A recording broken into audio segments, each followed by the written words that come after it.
Next we have R value and roller shade.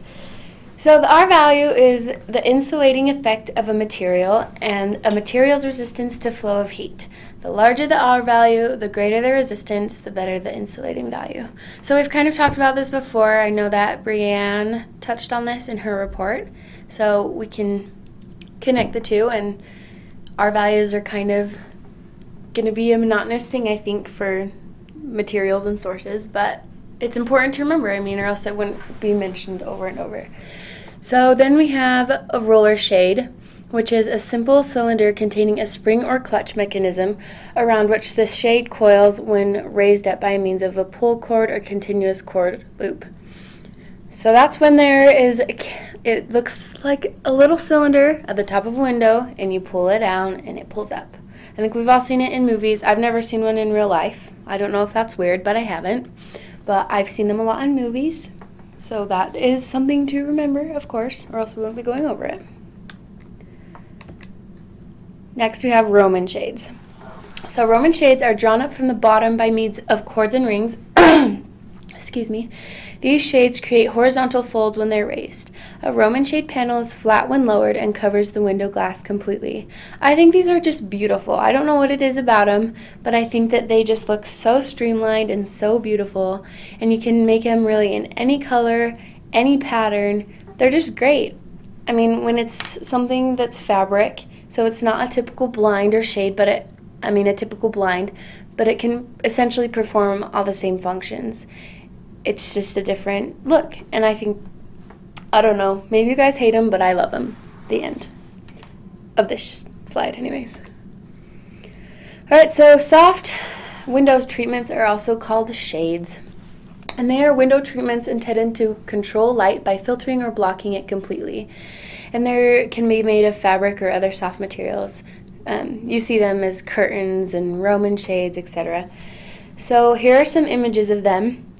They can be really beautiful. They can completely transform a space, obviously. If you look around and you visualize the principles and elements of design, they're beautiful. They frame a window, they frame a room, and, yeah, so that's what a shade is. Keep that in mind. Obviously, I don't know why I keep saying keep that in mind. I hope you're keeping this all in mind.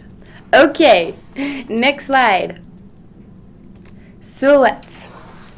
A silhouette is a soft fabric vane suspended between two sheer fabric facings and offer a wide selection of elegant fabrics and optional features.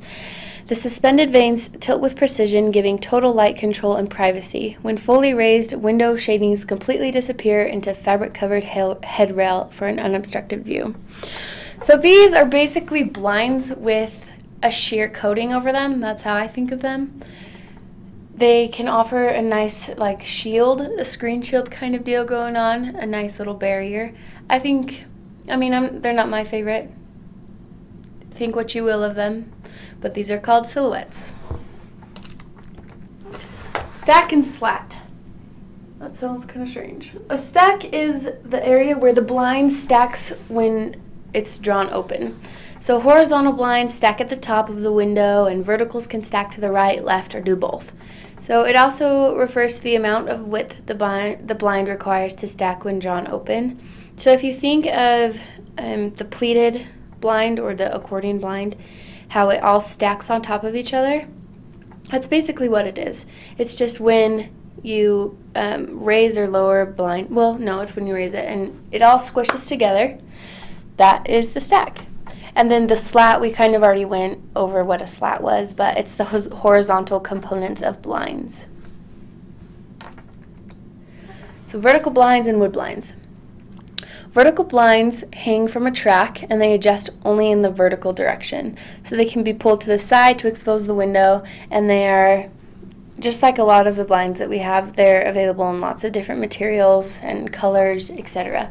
So these are the ones that I was talking about are in the Clark. You see them a lot in Parsons' room, the lighting lab. Basically, they're all over, but they are vertical. It's pretty straightforward. They're vertical blinds. They do their job. And then wood blinds are the most traditional material of slates, and they're made in wooded louvers of 1-inch, 2-inch, or 3-inch slats. So these are some images. I was talking to you before about how a window covering can absolutely change a space.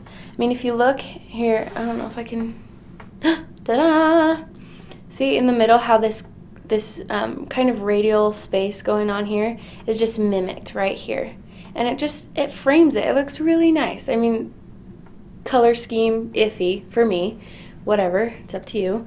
But if you just look at the shape, it's just, I mean, if you try to think of that space without this, I think it would be completely different. Here, it's beautiful. It's just almost like a big picture frame, but it's beautiful. It adds texture. You can see the shadows and the lights playing off of it. I mean, it's really nice. And then here you see the continuation of the stripes through the chairs. It just adds a really nice, it brightens up and it livens up the whole space, and it makes it really beautiful. Here, you know, you have the darker colors. It brings your eye, this is kind of a taller ceiling, it brings your eye up the ceiling with the verticality of it. And then here again you have, you know, it's the framing of it, and it really, it's beautiful, and you can close it up, you can open it up, and it still has a beautiful aesthetic to it. And then I love this bottom left one. I think it's so fun. But basically, you know, it's important to keep blinds and shades. I think sometimes they can be overlooked, but they really do. They can completely transform a space. And I mean, I think that's true with a lot of these materials and sources that we're going over, but I think it's especially true for these because, like we can see in these pictures, it's basically a frame, not just for the window, but for the room. So I think that's just an important thing to keep in mind, especially when designing for a client. I don't think you should ever overlook selecting a really beautiful window treatment.